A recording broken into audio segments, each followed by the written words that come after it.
اعوذ باللہ من الشیطان الرجیم بسم اللہ الرحمن الرحیم اِنَّا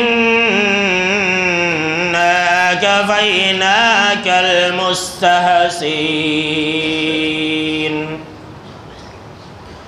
اولاً تمام قسم کی تعریفات، حمد و ثنا، عظمت، بڑائی و کبریائی، یکتائی و تنہائی، بادشاہی و شہنشاہی، وحدہ لا شریک، خالق کائنات، مالک ارض و سما کے لیے لائق اور سیما ہے۔ بعدہ درود اور سلام ہو تمام بھیجے گئے انبیاء کرام اور رسولان عظام پر، خصوصاً بالخصوص سید الاولین والآخرین، امام المجاہدین والمتقین، امام الثقلتین و امام القبلتین و امام الحرمین و امامنا فی الدنیا و امامنا فی الآخرہ و امامنا فی الجنہ جناب محمد عربی صلی اللہ تعالی علیہ وسلم پر۔ اللہم صلی علی محمد وعلی آل محمد کما صلیت علی ابراہیم وعلی آل ابراہیم انکا حمید مجید۔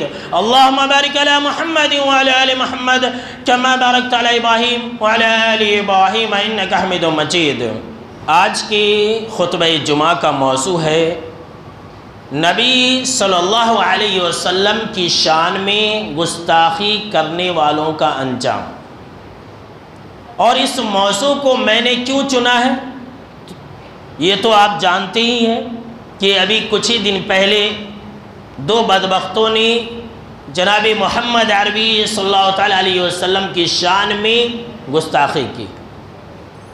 تو دیکھیں میرے دوستو، شروع زمانے سے کافروں کا، مشرکوں کا یہ طور اور طریقہ رہا ہے کہ وہ نبیوں اور رسولوں کی شان میں گستاخی کرتے ہیں، جیسا کہ اللہ رب العالمین نے قرآن مجید کے اندر فرمایا وَلَقَدِ اسْتُهْزِئَ بِرُسُلٍ مِّن قَبْلِكَ فَحَاقَ بِالَّذِينَ سَخِرُوا مِنْهُمْ مَا كَانُوا بِهِ يَسْتَهْزِئُونَ کہ اے نبی صلی اللہ تعالیٰ علیہ وسلم، آپ سے پہلے جتنے بھی نبی اور رسول آئے ان سب کا مذاق اڑایا گیا، ان سب کے شان میں گستاخی کی گئی۔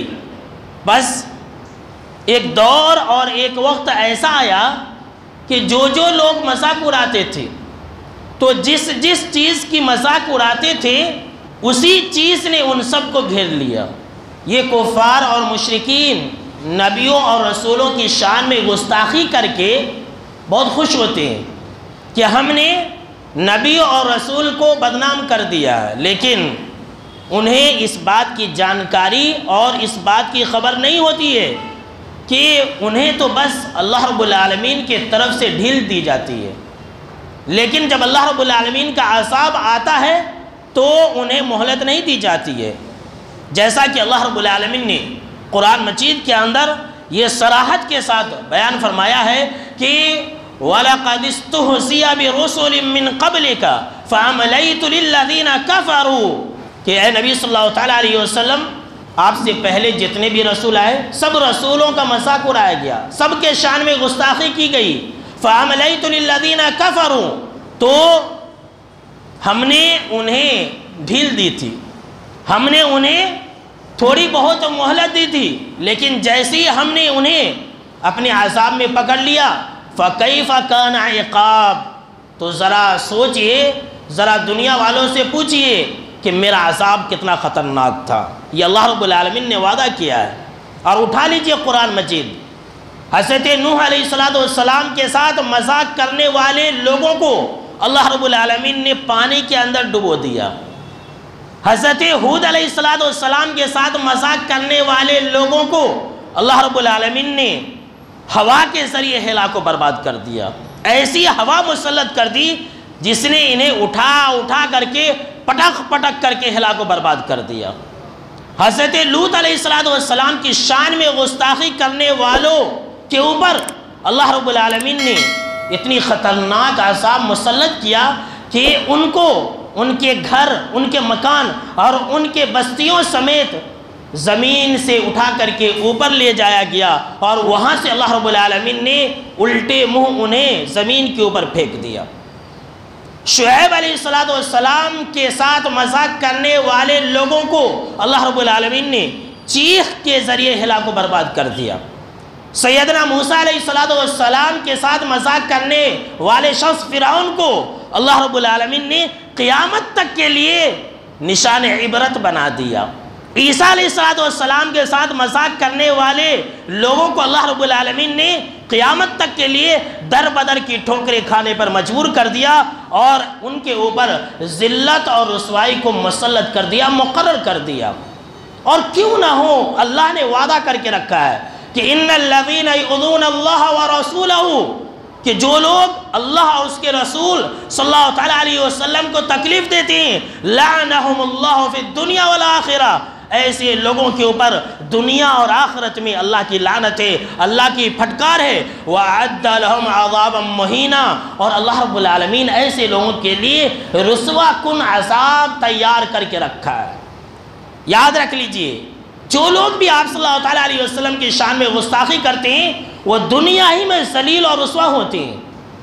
کچھ لوگ ٹی وی کے سامنے میں آ کر کے، کیمرہ کے سامنے میں آ کر کے، ٹی وی شو کے اندر کچھ الٹے سیدھے اول اور فول بک کر کے یہ سمجھتے ہیں کہ ہم نے آپ صلی اللہ تعالیٰ علیہ وسلم کو بدنام کر دیا، ہم نے آپ صلی اللہ تعالیٰ علیہ وسلم کی شان کو گھٹا دیا، ایسا سوچتے ہیں اور یہ سمجھتے ہیں کہ ایسا کرنے سے لوگ محمد صلی اللہ تعالیٰ علیہ وسلم کو ماننا چھوڑ دیں گے۔ یہ تو ان کی جھوٹی سوچ ہے۔ اور میرے دوستو، آج آپ ایک بہت بڑی بات یاد رکھ کر کے جائے کہ ہمارے نبی کا نام ہی کچھ ایسا ہے کہ ہر گستاخ جھوٹا ہے۔ سنیے، ہمارے نبی صلی اللہ علیہ وسلم کا نام ہی کچھ ایسا ہے کہ ہر گستاخ جھوٹا ہے۔ اب دیکھیے، آپ صلی اللہ تعالیٰ علیہ وسلم کا نام کیا ہے؟ آپ صلی اللہ تعالیٰ علیہ وسلم کا نام ہے محمد۔ اللہ نے آپ کا نام محمد رکھ کر کے قیامت تک کے لیے جتنے بھی گستاخ آئیں گے ان تمام کو جھوٹا قرار دے دیا ہے۔ قیامت تک جتنے بھی گستاخ آئیں گے، قیامت تک جتنے بھی الزام لگائے جائیں گے آپ صلی اللہ تعالیٰ علیہ وسلم کے اوپر، اللہ نے آپ کا نام محمد رکھ کر کے یہ کہہ دیا ہے کہ الزام لگانے والے، گستاخیاں کرنے والے، بہتان لگانے والے، آپ صلی اللہ تعالیٰ علیہ وسلم کی شان میں گستاخی کرنے والے جھوٹے ہیں۔ کیسے؟ اب دیکھیے، آپ کا نام محمد ہے۔ محمد کا معنی کیا ہوتا ہے؟ محمد کا معنی ہوتا ہے ایسا انسان جس کی تعریف اور توصیف آسمان میں اور زمین میں سب سے زیادہ کی جائے، جس کی تعریف کا سلسلہ کبھی نہیں رکے، جس کی تعریف کبھی ختم نہ ہو۔ سبحان اللہ، یہ محمد کا معنی ہے۔ سب سے زیادہ تعریف آپ کی جاتی ہے، زمین کے اوپر بھی اور آسمان کے اوپر بھی، اور آپ کی تعریف اتنی زیادہ کی جاتی ہے، اتنی زیادہ کی جاتی ہے کہ کبھی رکتی نہیں ہے۔ آپ صلی اللہ تعالیٰ علیہ وسلم کی تعریف ہر وقت، ہر آن اور ہر لمحہ زمین و آسمان کے اندر آپ کی تعریف کی جاتی ہے۔ اسی لیے حضرت حسان بن ثابت رضی اللہ تعالیٰ عنہ نے اپنے اشعار میں کہا تھا کہ وَشَقَّ لَهُ مِنْ اسْمِهِ لِيُجِلَّهُ، کہ اللہ نے اپنے نام سے اپنے نبی صلی اللہ تعالیٰ علیہ وسلم کا نام نکالا تاکہ آپ کی تعظیم اور توقیر میں اضافہ ہوتا رہے، آپ کی عزت اور آپ کی شرف اور بلندی کے لیے اللہ نے اپنے نام کے ساتھ، اپنے نام سے آپ صلی اللہ تعالیٰ علیہ وسلم کا، اپنے نبی کا نام نکالا۔ فَذُو الْعَرْشِ مَحْمُودٌ وَهَذَا مُحَمَّدٌ، تو عرش والا محمود ہے اور مدینے والے محمد ہیں۔ جی ہاں، سن لیجئے، ہمارے نبی کا ہر گستاخ جھوٹا ہے، اور یہی وجہ ہے کہ مکہ کے جو کفار اور مشرکین تھے وہ آپ صلی اللہ تعالیٰ علیہ وسلم کو محمد نہیں کہتے تھے، دوسرے القاب دیتے تھے، ساحر، مجنوں، دیوانہ اور مزمم یہ کہتے تھے۔ کیوں؟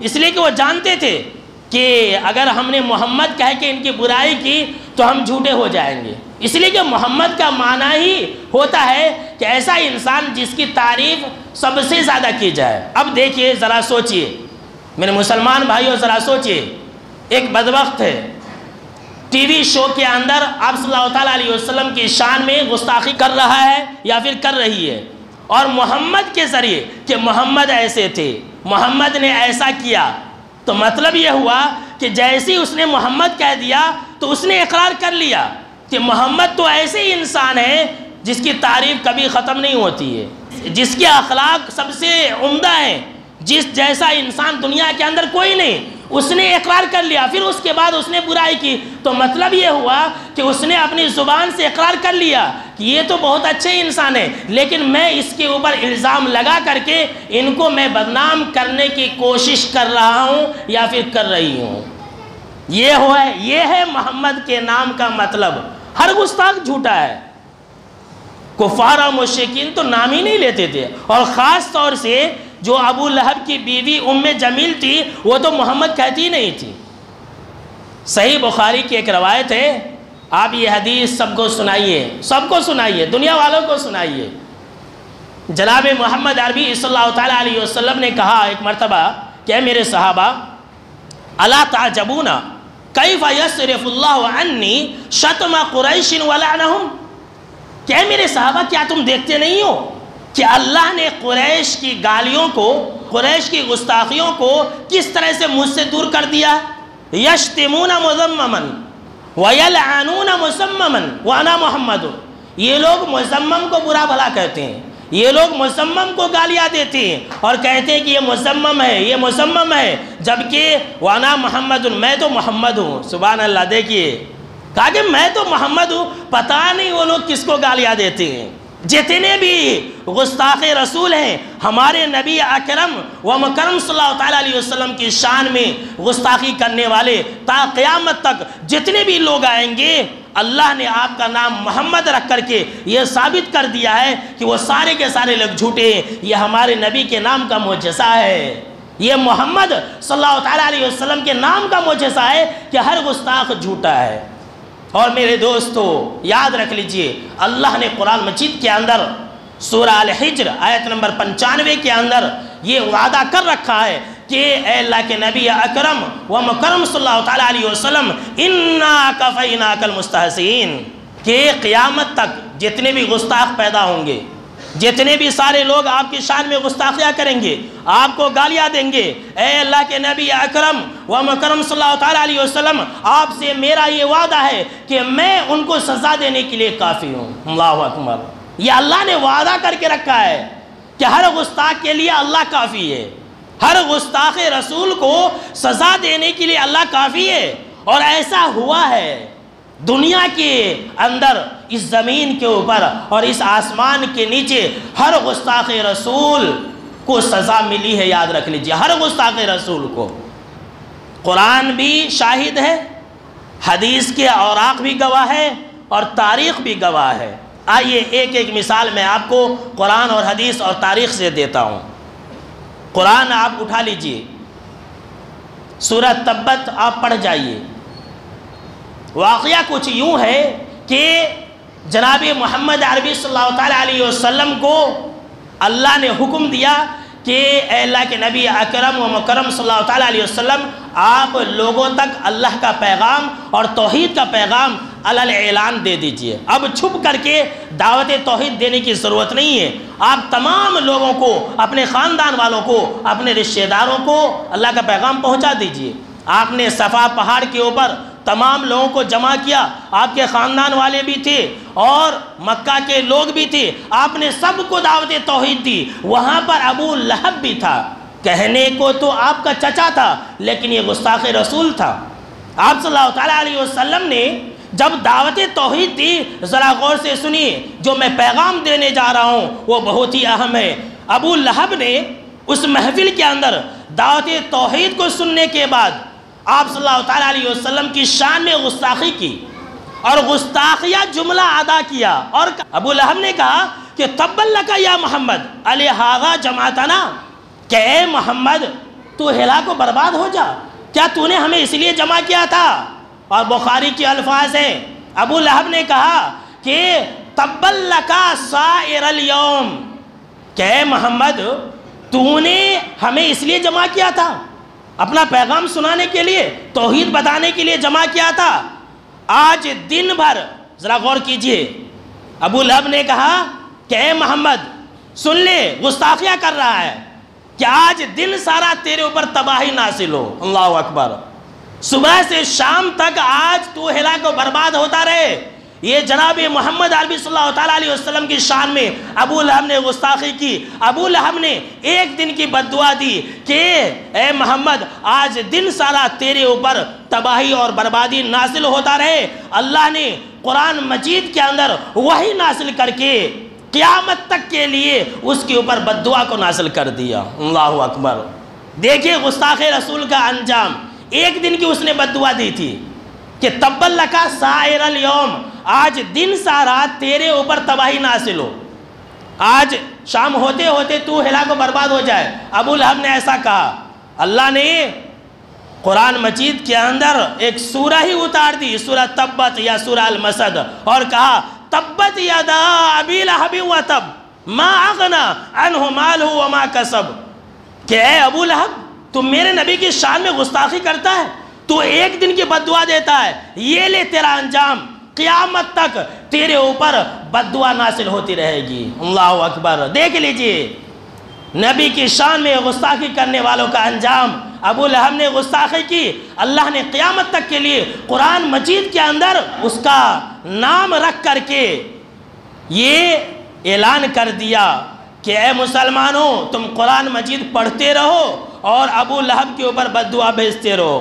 دیکھ لیجئے ہر مسلمان سورہ تبت پڑھتا ہے، نماز ہو یا غیر نماز ہو، بچے ہمارے جو چھوٹے چھوٹے بچے ہیں وہ بھی کہتے ہیں تبت یدا ابو لہب کے دونوں ہاتھ ٹوٹ جائے، ہلاک و برباد ہو جائے۔ کیسا انتقام لیا اللہ رب العالمین نے، کیسا انتقام لیا، دیکھ لیجئے۔ اس نے ایک دن کی بد دعا کی تھی کہ اے محمد آج دن سارا تیرے اوپر تباہی نازل ہو۔ اللہ نے کہا کہ تو میرے نبی کے شان میں گستاخی کرتا ہے، یہ لے قیامت تک کے لیے تیرے اوپر بد دعا جاری رہے گا۔ اس گستاخ رسول کے ساتھ صرف اتنا نہیں ہوا، یہ ایسی موت مرا کہ مکہ کے لوگ دیکھتے رہ گئے۔ اللہ کے اس دشمن کے ساتھ ایسا ہوا کہ اس کو عدسہ کی بیماری ہو گئی۔ عدسہ ایک ایسی بیماری کا نام ہے جو جسم کے اندر اگر وہ زہر آ جائے، وہ وائرس آ جائے، زہر بولے تو وائرس، وہ وائرس اگر جسم کے اندر آ جائے تو انسان کا جسم سڑنے اور گلنے لگ جاتا ہے۔ اور مکہ کے لوگ اس بیماری کو دیکھ کر کے 1 کلومیٹر 2 کلومیٹر دور، کوسوں میل دور دیکھ کر کے بھاگا کرتے تھے۔ اللہ نے اس گستاخ رسول کو عدسہ بیماری میں مبتلا کر دیا، اور جانتے ہیں اس کا جسم سڑنے اور گلنے لگا، کوئی اس کے قریب نہیں جاتا تھا، اس کی اولاد بھی اس کے قریب نہیں جاتی تھی، اس کے بیوی بچے بھی اس کے قریب نہیں جاتے تھے۔ اتنا ہی نہیں، اسی میں عدسہ بیماری میں یہ ابو لہب تڑپ کر کے ہلاک و برباد ہوا۔ کئی دنوں تک اس کی لاش ایسے ہی پڑی تھی باہر، مکہ کے سرزمین پر اس کی لاش ایسے ہی پڑی تھی، کوئی قریب جانے کے لیے تیار نہیں تھا، اس لیے کہ کوئی چھونا تو دور کی بات ہے، ابو لہب کی لاش کو کوئی دیکھنے کے لیے تیار نہیں تھا۔ آخر کار جب سڑانڈ باس آنے لگی، بدبو پیدا ہونے لگی، تو اس کے بچوں نے لکڑیوں سے اس کی لاش کو ڈھکیل کر کے ایک گڈھے میں گرا دیا، اور پھر دور سے ہی مکہ والوں نے، اس کے خاندان والوں نے، اس کے بچوں نے، اس کی اولاد نے دور سے ہی پتھر پھینک کر کے اسے دفن کر دیا۔ دیکھیے گستاخ رسول کا انجام۔ سچ کہا ہمارے رب نے، اِنَّا كَفَيْنَاكَ الْمُسْتَهْزِئِينَ، کہ اے نبی صلی اللہ تعالیٰ علیہ وسلم ہر گستاخ کے لیے میں کافی ہوں، غم اور فکر کرنے کی ضرورت نہیں ہے، ہمیں بہت تکلیف پہنچی ہے، اللہ دیکھنے کے لیے کافی ہے۔ ان قریب اللہ رب العالمین ایسے لوگوں کو ہلاک و برباد کر دے گا، یاد رکھ لیجئے۔ جو ہمارے نبی کے شان میں گستاخی کریں گے تو یاد رکھ لیجئے اللہ رب العالمین ایسے لوگوں کے لیے کافی ہے۔ یہ تو مکہ کی بات ہو گئی، مدینہ کی بھی ایک مثال سن لیجئے، مدینہ کی بھی ایک مثال سن لیجئے، ایک ایسے انسان کا جو گستاخ رسول تھا۔ جس طرح سے آج نبی صلی اللہ تعالیٰ علیہ وسلم کی شان میں ٹی ویوں اور کیمرے اور انٹرنیٹ کے ذریعے گستاخی کر کے دنیا میں پھیلایا جا رہا ہے۔ مدینہ کے اندر بھی ایک شخص تھا، گھومتے پھرتے آپ صلی اللہ علیہ وسلم کی شان میں گستاخی کر رہا تھا، پورے مدینہ کے اندر چکر لگا کر کے آپ صلی اللہ علیہ وسلم کی شان میں گستاخی کر رہا تھا۔ واقعہ جانتے ہیں کیا؟ صحیح بخاری کتاب المناقب حدیث نمبر 3617، حدیث نمبر 3617 کے اندر یہ واقعہ آنکھوں دیکھا منقول ہے۔ مدینہ کے بچوں نے، مدینہ کے لوگوں نے، مدینہ کے مسلمانوں نے، مدینہ کے کافروں نے، مدینہ کے یہودیوں نے، مدینہ کے عیسائیوں نے دیکھا تھا، آنکھوں دیکھا واقعہ۔ حضرت انس رضی اللہ تعالیٰ عنہ راوی حدیث سے کہتے ہیں کہ ایک عیسائی مسلمان ہوا، آپ صلی اللہ علیہ وسلم کے اوپر ایمان لایا، آپ صلی اللہ علیہ وسلم کے صحبت میں رہنے لگا، سورہ بقرہ بھی اس نے سیکھ لی، سورہ آل عمران بھی اس نے سیکھ لی، اتنا اللہ والا بن گیا کہ آپ صلی اللہ علیہ وسلم کی وحی کی کتابت کرنے لگا، منشی بن گیا، آپ صلی اللہ علیہ وسلم کا منشی بن گیا، وحی کی کتابت کرنے لگا، وحی لکھنے لگا۔ کچھ دنوں کے بعد وہ بدبخت مرتد ہو گیا، کچھ دنوں کے بعد وہ عیسائی مرتد ہو گیا۔ اب مدینہ کے گلیوں میں گھومتے پھرتے کہنے لگا کہ ما یدری محمد الا ما کتبت لہ، کہ ارے لوگوں کیا بات کہتے ہو، محمد صلی اللہ علیہ وسلم کچھ آتا جاتا نہیں ہے، محمد صلی اللہ علیہ وسلم کو کچھ آتا جاتا نہیں ہے، وہ تو وہی کہتے تھے جو میں لکھ کے دیتا تھا۔ اب مدینہ کے لوگوں کو معلوم تھی یہ بات کہ یہ انسان وحی کی کتابت کر رہا تھا، یہ انسان آپ صلی اللہ علیہ وسلم کا منشی تھا، سب کو کہتے پھرنے لگا پورے مدینہ کے اندر کہ ما یدری محمد الا ما کتبت لہ، کہ محمد صلی اللہ علیہ وسلم کو کچھ آتا جاتا نہیں ہے جی، وہ وہی کہتے تھے جو میں لکھ کے دیتا تھا۔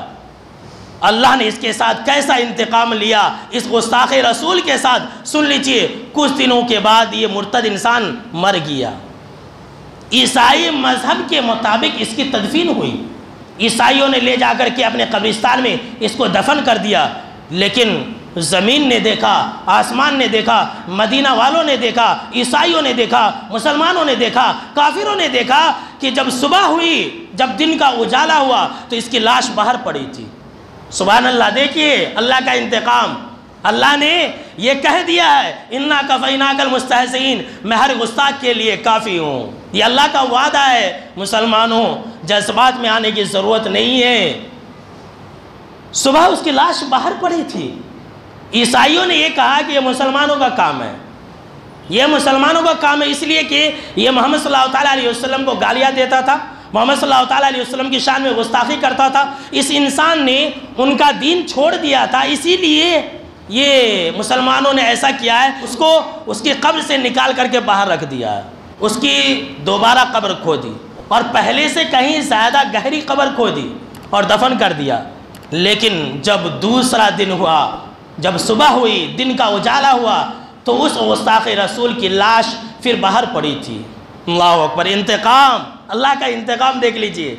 عیسائیوں نے پھر کہا کہ ہو نہ ہو یہ مسلمانوں کا کام ہے، مسلمانوں نے ایسا کیا ہے، لہذا کیا کرتے وہ لوگ؟ پھر تیسری مرتبہ انہوں نے پھر اس کی گہری قبر کھودی، اور کتنی گہری قبر کھودی؟ جتنی وہ لوگ گہری قبر کھود سکتے تھے، جتنی زیادہ وہ لوگ اپنی طاقت پر گہری قبر کھود سکتے تھے، اتنی انہوں نے اس کی گہری قبر کھودی اور پھر لے جا کر کے اس میں دفن کر دیا۔ لیکن جب دن کا اجالا ہوا تو اس گستاخ رسول کی لاش پھر باہر پڑی تھی۔ اللہ اکبر، دیکھ لیجئے اس گستاخ رسول کا انجام، ہر گستاخ رسول کا یہی انجام ہوگا، دنیا اور آخرت میں ذلیل اور رسوا ہوگا۔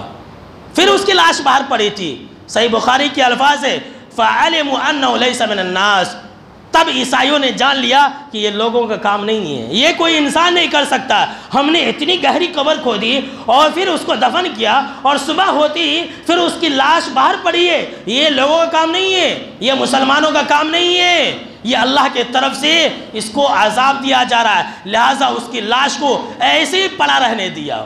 کتے اور بلی اور دیگر جو جانور ہیں وہ ایسے ہی کھاتے رہے، اور اس کی لاش کو پھر دوبارہ دفن نہیں کی گئی۔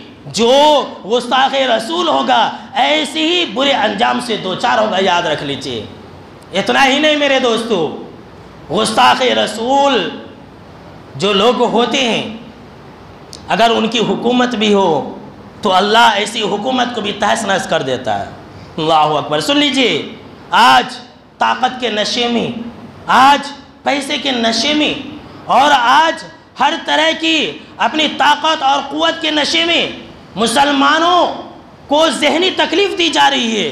ہم مسلمانوں کے نبی صلی اللہ علیہ وسلم کے شان میں گستاخی کی جا رہی ہے، اور جان بوجھ کر کے کی جا رہی ہے، جان بوجھ کر کے۔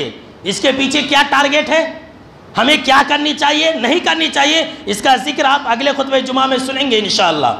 لیکن جان بوجھ کر کے آپ صلی اللہ علیہ وسلم کی شان میں گستاخی کی جا رہی ہے، لیکن شاید کہ انہیں یہ پتہ نہیں ہے، انہیں یہ معلوم نہیں ہے کہ اللہ نے گستاخ رسول کی حکومتوں کو بھی تباہ و برباد کر دیا ہے۔ سنیے، یہ تاریخ گواہ ہے۔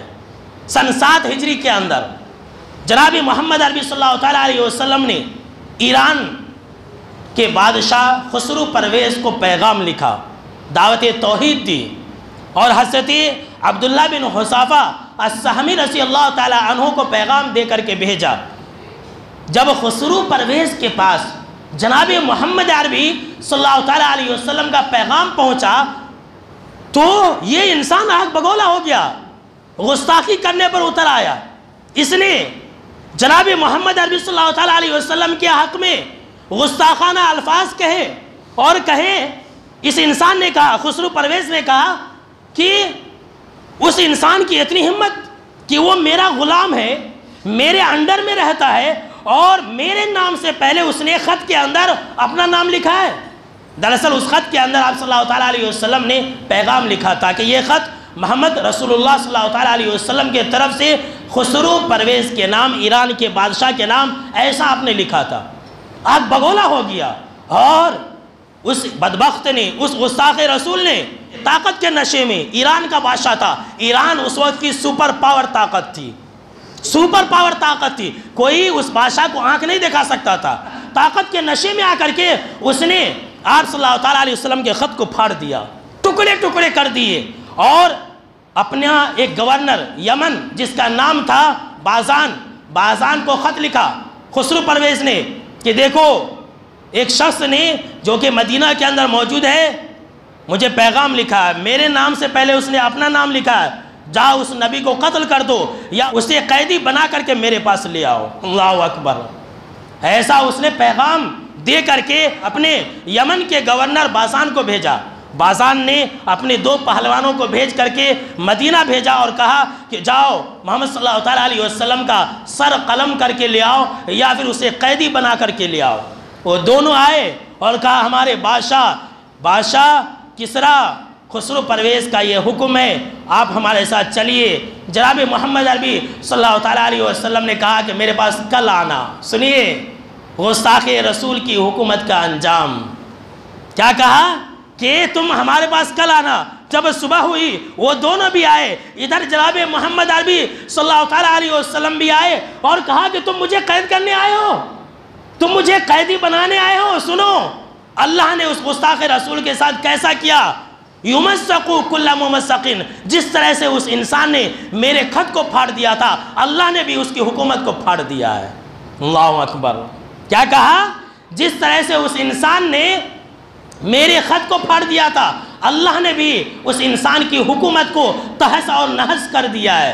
آپ نے کہا کہ جاؤ اپنے بادشاہ کی خبر لو، آج کی رات اس کے گھر میں بغاوت ہو چکی ہے۔ اور جانتے ہیں کیا ہوا؟ اس کی آنکھوں کے سامنے میں یہ جو خسرو پرویز بادشاہ تھا جس نے جناب محمد عربی صلی اللہ علیہ وسلم کی شان میں گستاخی کی تھی، اس کی آنکھوں کے سامنے میں اس کا ایک بیٹا تھا جس کا نام شیروہی تھا، اس کے 18 بیٹوں کو قتل کر دیا۔ اسی رات، جس رات یہ قید کرنے کے لیے بھیجا تھا، اسی رات اسی کے ایک بیٹے نے اس کی آنکھوں کے سامنے میں اس کے 18 بیٹوں کو قتل کر دیا، اور آخر میں اس نے اپنے باپ کو بھی قتل کر دیا، اور پھر بادشاہ خود بن گیا۔ اور پھر کیا تھا؟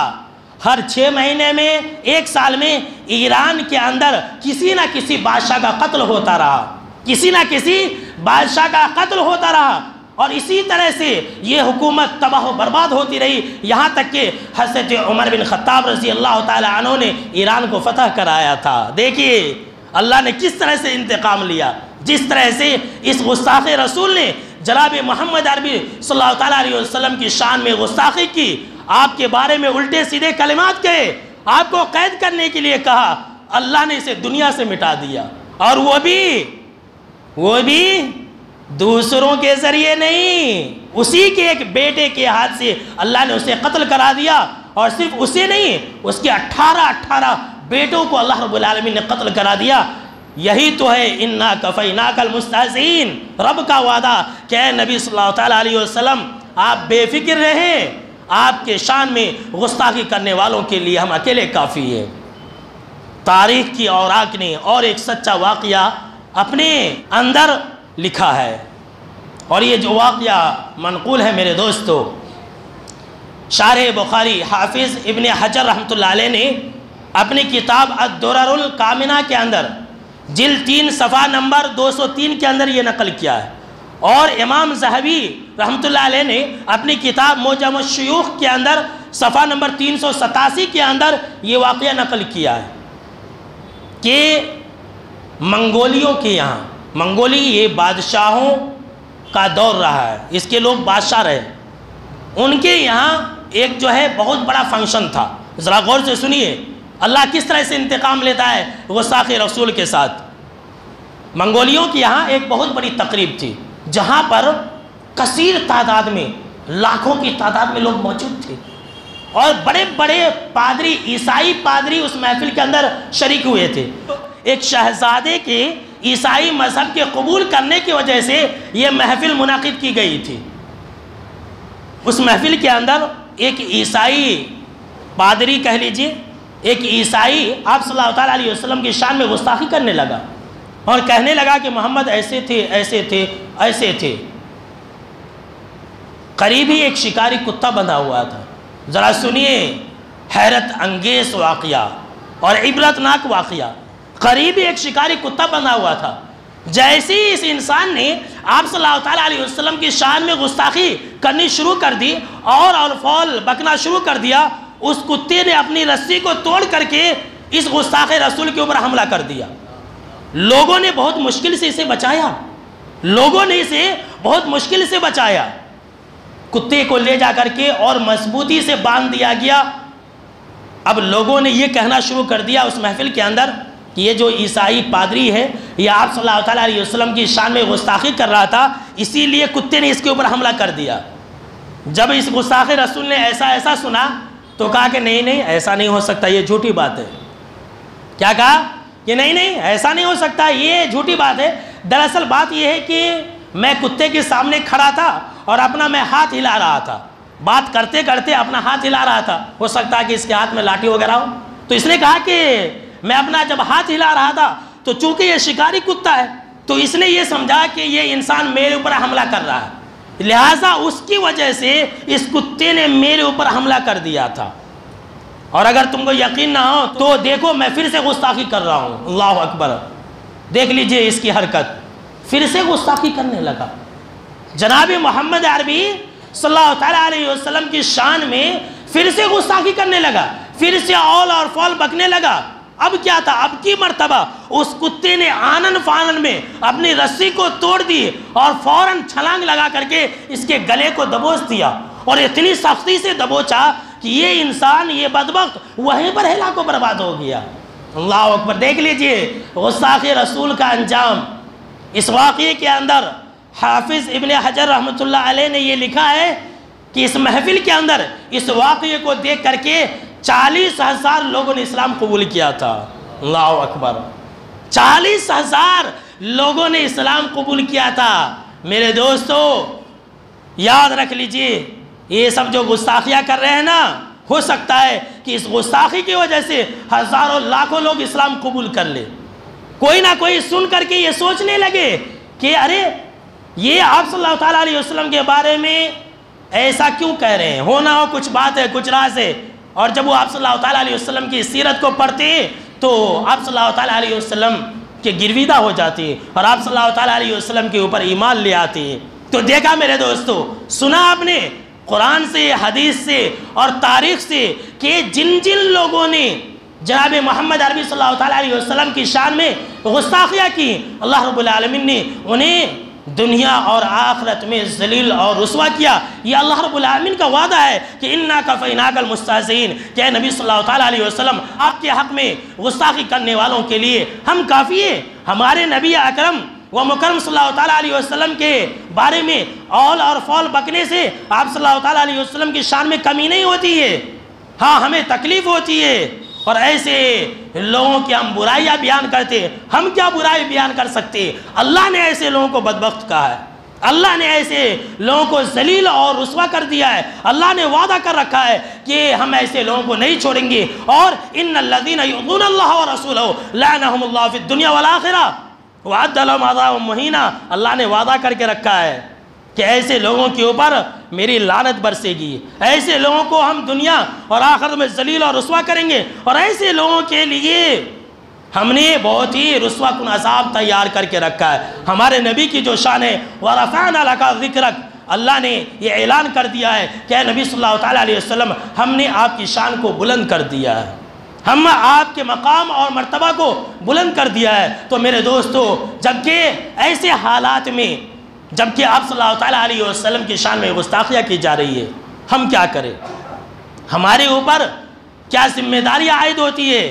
تو اس کا جو اصل بیان ہے آپ تو اگلے جمعہ سنیں گے، لیکن آپ مختصر طور پر سن لیں کہ میرے دوستو آج ضرورت اس بات کی ہے کہ ہم میں سے ہر مسلمان آپ صلی اللہ تعالیٰ علیہ وسلم کی سیرت کو پڑھے، آپ صلی اللہ تعالیٰ علیہ وسلم کی سیرت کو عام کرے، آپ صلی اللہ تعالیٰ علیہ وسلم کی پیغام کو عام کرے، کافروں تک، مشرکوں تک، اور جتنے بھی ہمارے ہندوستان کے سیدھے سادے ہمارے ہندو بھائی ہیں ان تک دین اسلام کا پیغام پہنچائیے۔ سب سے بڑے دشمن اور سب سے بڑے چور اور سب سے بڑے مجرم تو ہم ہیں کہ ہم نے غیروں تک جناب محمد عربی صلی اللہ تعالیٰ علیہ وسلم کا پیغام نہیں پہنچایا۔ ہم یہ سمجھتے ہیں کہ یہ مولانا لوگوں کا کام ہے، نہیں، ہر مسلمان کے اوپر یہ ضروری ہے کہ وہ جناب محمد عربی صلی اللہ تعالیٰ علیہ وسلم کا دفاع کرے۔ سنیے، ہر مسلمان کے اوپر ضروری ہے، اور یہ آپ صلی اللہ تعالیٰ علیہ وسلم کے حقوق میں سے فَالَّذِينَ آمَنُوا بِهِ وَعَزَّرُوهُ وَنَصَرُوهُ وَاتَّبَعُوا النُّورَ الَّذِي أُنزِلَ مَعَهُ اولئک هم المفلحون۔ اللہ نے کہا کہ جو لوگ اس نبی کے اوپر ایمان لائے ہیں وہ لوگ اس نبی کی حمایت کرتے ہیں اور ان کی مدد کرتے ہیں۔ آپ صلی اللہ تعالیٰ علیہ وسلم نے کہا کہ ایمان والوں کی پہچان ہے کہ نبی کی حمایت کرنا، نبی کی مدد کرنا، یہ ایمان والوں کی پہچان ہے، اور قرآن مجید کی پیروی کرتے ہیں یہی لوگ کامیاب ہونے والے ہیں۔ تو اگر ہم اور آپ کامیابی چاہتے ہیں تو آپ صلی اللہ تعالیٰ علیہ وسلم کا دفاع کریں۔ کیسے دفاع کرے؟ اچھل کود کر کے نہیں، اس کا بھی طور اور طریقہ ہے۔ تو جب آج کل ہمارے ہندوستان کے اندر آپ صلی اللہ تعالیٰ علیہ وسلم کی شان میں گستاخیاں کی جا رہی ہے، تو ہم ہندوستانی مسلمان کیا کر سکتے ہیں؟ ہمیں کیا کرنی چاہیے اور کیا نہیں کرنی چاہیے؟ تو ان دونوں باتوں کی وضاحت انشاءاللہ اگلے خطبہ جمعہ کے اندر کریں گے۔ تو آخر میں اللہ رب العالمین سے دعا ہے کہ اے اللہ، ہم تجھ سے اپنی کمزوری کی شکایت کر رہے ہیں، اور اے اللہ ہم تجھ سے یہی دعا کر رہے ہیں کہ اللہم انا نجعلک فی نحورہم ونعوذ بک من شرورہم، کہ اے اللہ تو ہمارے طرف سے ان دشمنوں کے لیے تو کافی ہو جا۔ اے اللہ ہم تجھے ہی ان دشمنوں کے مقابلے میں ہم کرتے ہیں۔ آمین بولیے بھائی، آمین۔ اللہم انا نجعلک فی نحورہم ونعوذ بک من شرورہم۔